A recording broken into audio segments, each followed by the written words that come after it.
Good morning, everyone. Respected Director General of Shipping, Mr. Shyam Jagannathan, additional DG, senior officials from DG Shipping, dignitaries who are present here from RPSL, from MTIs, and seafarer cadets, and officials who are present here. First of all, let me compliment the participation of everyone in this symposium. It's one of the very critical parts of the maritime sector. It has been stated in every speech that you have heard till now that it is not the ship or the infrastructure that drives this. It is the human component of that. And this symposium, which is second edition of series of such symposiums, is focused to the human element of it, to the seafarers. You have heard that there is something called vision document. And you must know this, at least those people who are joining the sector now. Government of India, particularly our ministry, we have two vision documents. One, we call it Maritime India Vision 2030, which is barely 4 years from now. And then we have a Maritime Amrit Kal Vision 2047, which when it was prepared, we had about 25 years of time period to reach 2047. It was prepared sometime in 2022, launched in 2023. So when ministry works on various parts, various components of maritime sector, we do not work unplanned, without vision. It is certainly there is a purpose what we are doing, why we are doing, what we are doing. There is a purpose behind it. There is a vision behind it. The vision is not a document that was prepared by the ministry in-house. And I keep saying it at every forum. This is a document. I'm talking about the Maritime Amrit Kal Vision document 2047. It's a document, it's a vision that was envisaged by the sector for itself. It is not prepared by one person or one entity. Every sector, every part of maritime sector had contributed, expressed their views, supplemented, objected, and then this document had come out. So it's a document that was given by the sector to itself. And therefore, the sector is committed to live by that document. Now that document has a vision, what we should achieve in 2047 and also in 2030.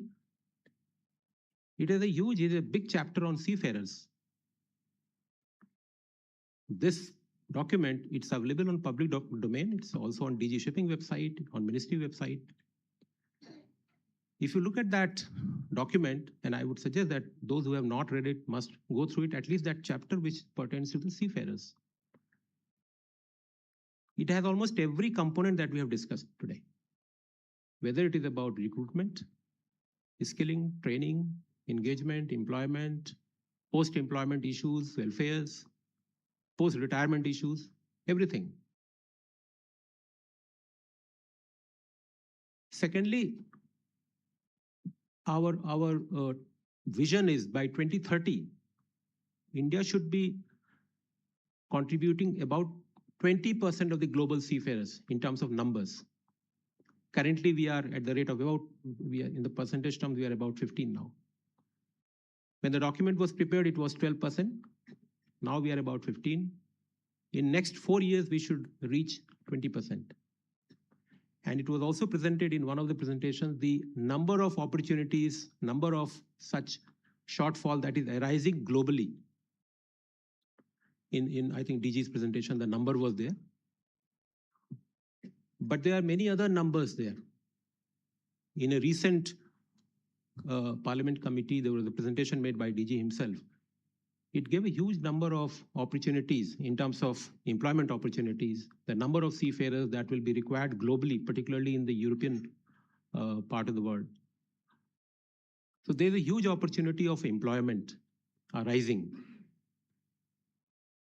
As you would be knowing that we are currently, there is a scheme that we want to improve our shipbuilding also in the country. So there are a number of schemes that have been announced very recently.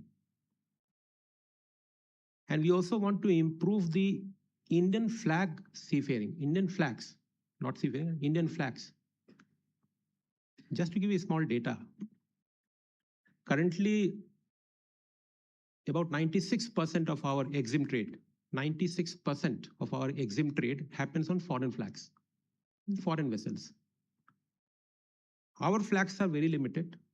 The total number is about 1,540 something number is there. And the tonnage is hardly about 13 point or 14 point something. This 96% of EXIM trade, we depend on foreign vessels. So one word I used was dependence. And second is, which is hidden inside, we are spending nearly $100 billion per year. $100 billion per year. It's a foreign exchange outflow for payment of to these 96% foreign flag vessels. It's a staggering number. It's a staggering number, not a small number. If we can, and I got one analysis done sometime last year. If this trend continues, if we do not intervene, if the trend continues, what will happen? By 2030 or by 2047, India will be dependent about 99.6% for our EXIM trade. We will be dependent on foreign vessels if we do not intervene. So this is one area. If we have Indian flags increasing, this will also lead to more employment opportunities for Indian seafarers within country on Indian flags. So keep this data in your mind as you embark on your journey in this sector. I'm talking to the seafarers, the cadets now.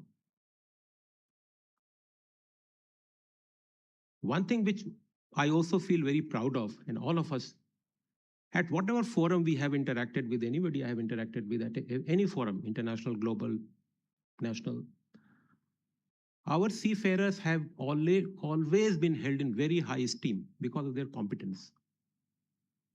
Very high esteem. And this is directly stated by some of the foreign countries, their head of their DG shipping, their Directorate of Maritime Administration, their DGs, their ministers. They have openly admitted one of the best seafarers, they come from India.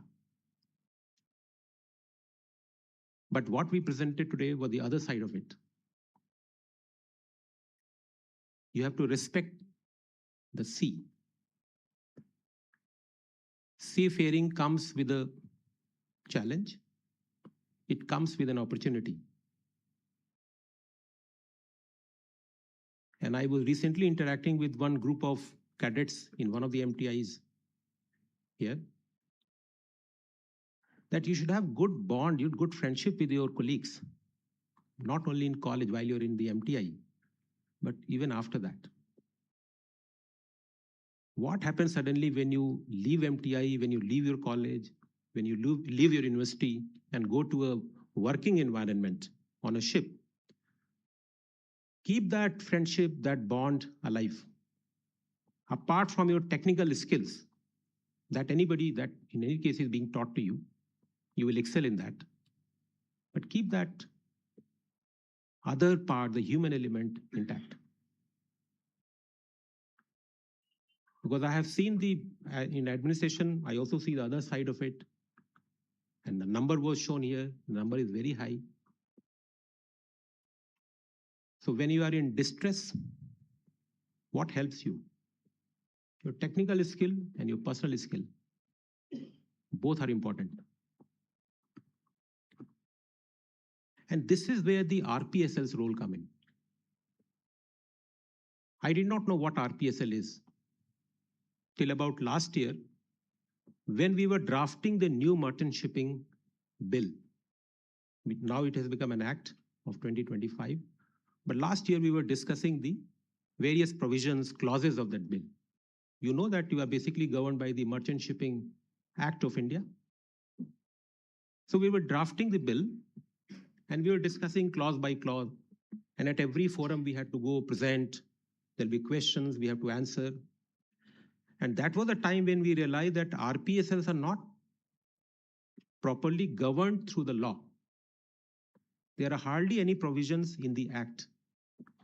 We are trying to regulate the sector through rules without enabling clauses being available in the act. If you know, provision has to be in the act, then in the rules, then in the regulation, then in the government orders or policies. This is the flow of a direction. So there are hardly any provision in the act. Something was being inserted, something had been inserted some years ago in the rules without any legal basis, without any legal strength or legal sanction to that. Then we realized this RPSL. What is RPSL? What is the role? Then I formed my own view. This is actually a gateway to employment, an employment exchange or employment agency. We call it recruitment and placement services licensee. So it's a licensed entity. License always comes with conditions. It is always given under a law. It is not a free kind of license. License is always with conditions. Those who hold license actually hold a public trust. When you take that license, you undertake to abide by conditions of law. So today it has been repeated many times, and at the cost of repetition, I also state before you, abide by law. Because when it comes to taking action or decision, zero tolerance is the policy.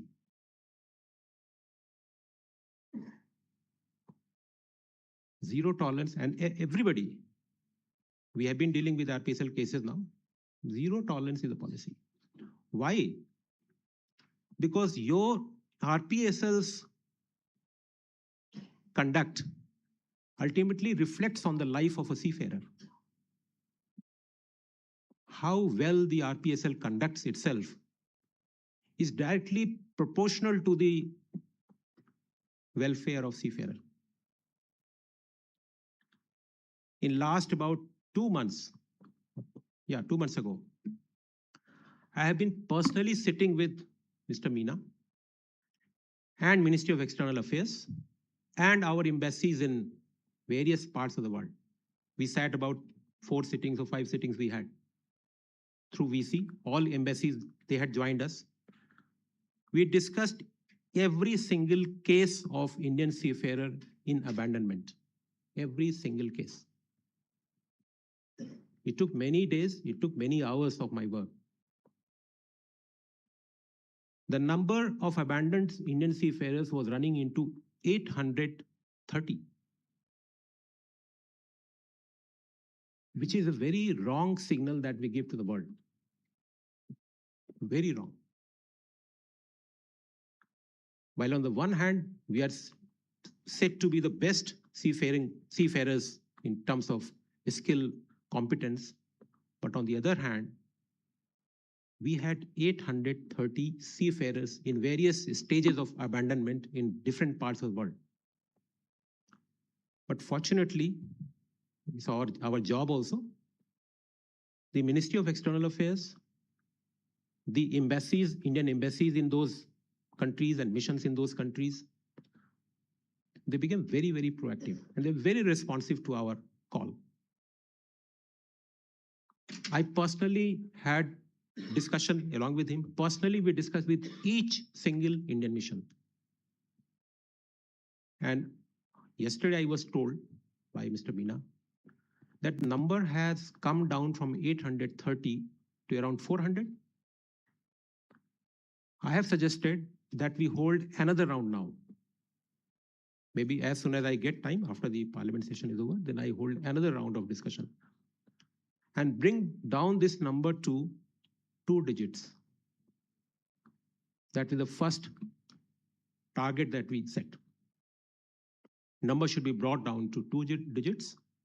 And then we work on those focused, where are the critical cases.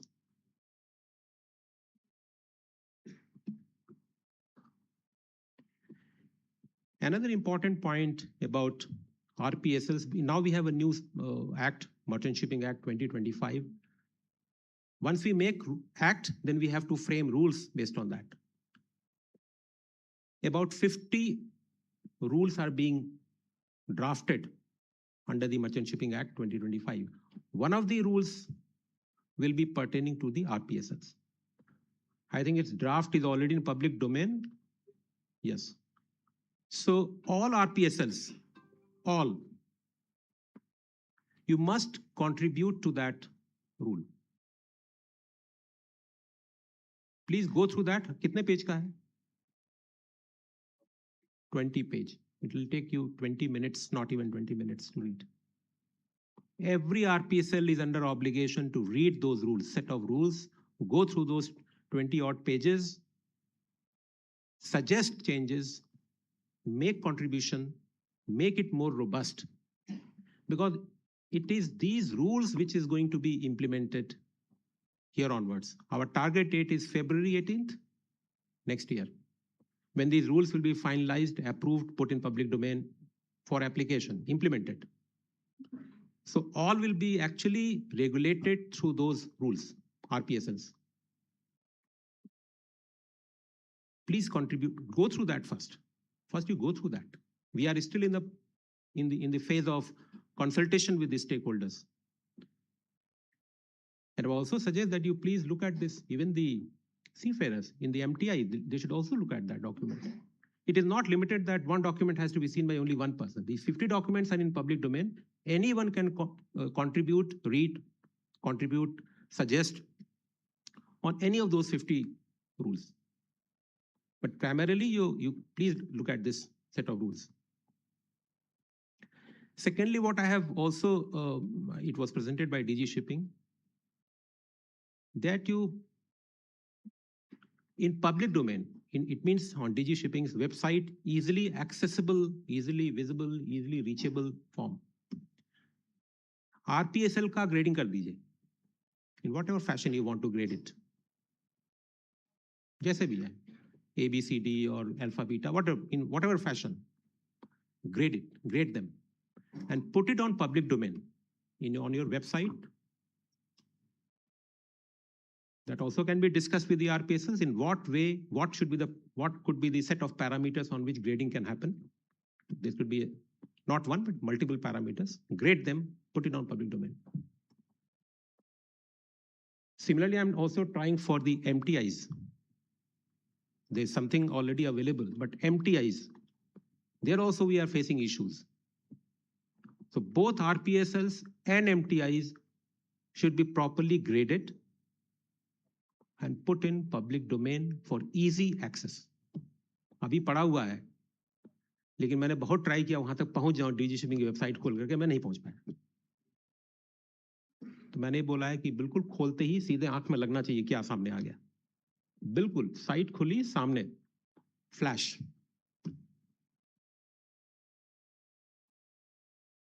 So that I have already suggested, and we are going to work on that. Another point which, there are so many points to speak. You will see in November 2026 onwards, Agniveers will also be coming into your system.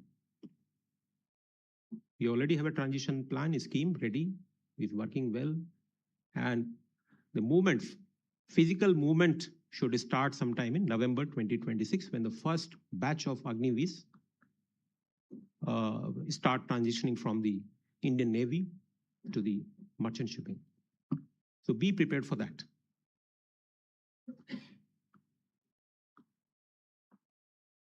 For the MTIs and also RPSs, you can decide who performs what role. See, the maritime sector itself, there is a transition happening.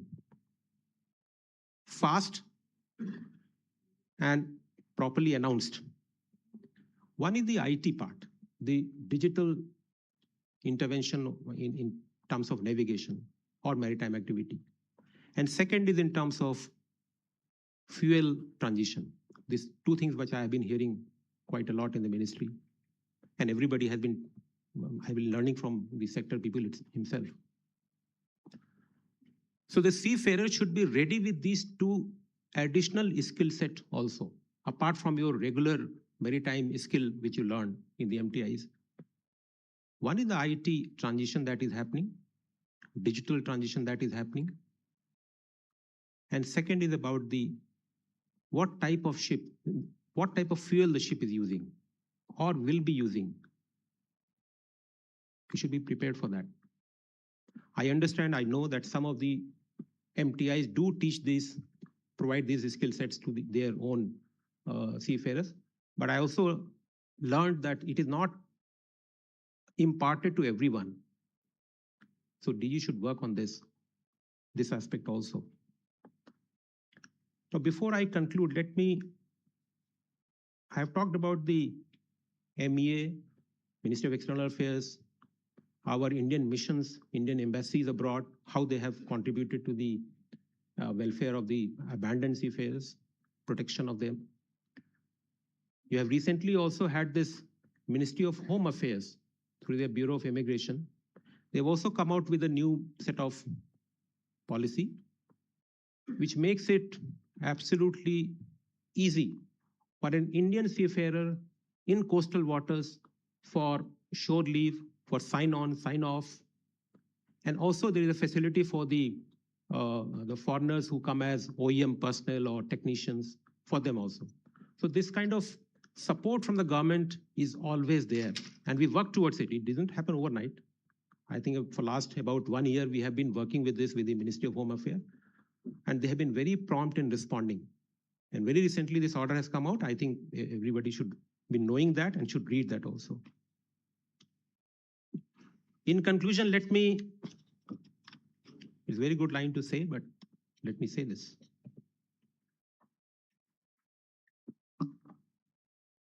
My message to the stakeholders.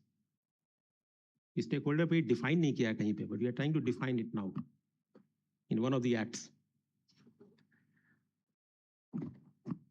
First, to the RPSL companies, you take it that compliance is not a burden. Compliance is to lend global trust to your license.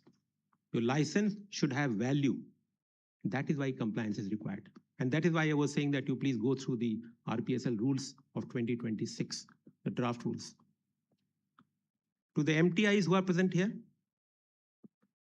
training must lead to employment, not only certificates. उसका data भी मैंने देखा, भी बनवाया data. If you look at the number of students who actually pass out of MTIs and those who actually get employed, the huge gap. So that needs to be addressed. To the industry and ship owners, Indian seafarers bring competence, discipline, and professionalism. Therefore, you invest in them. And to the unions and civil society, it is your partnership, your participation that keeps the system honest and responsive. So be with us. And to our all seafarers, including cadets and their families, we in Government of India, all ministries together stand with you before joining, while you are in the service, and thereafter. Thank you very much.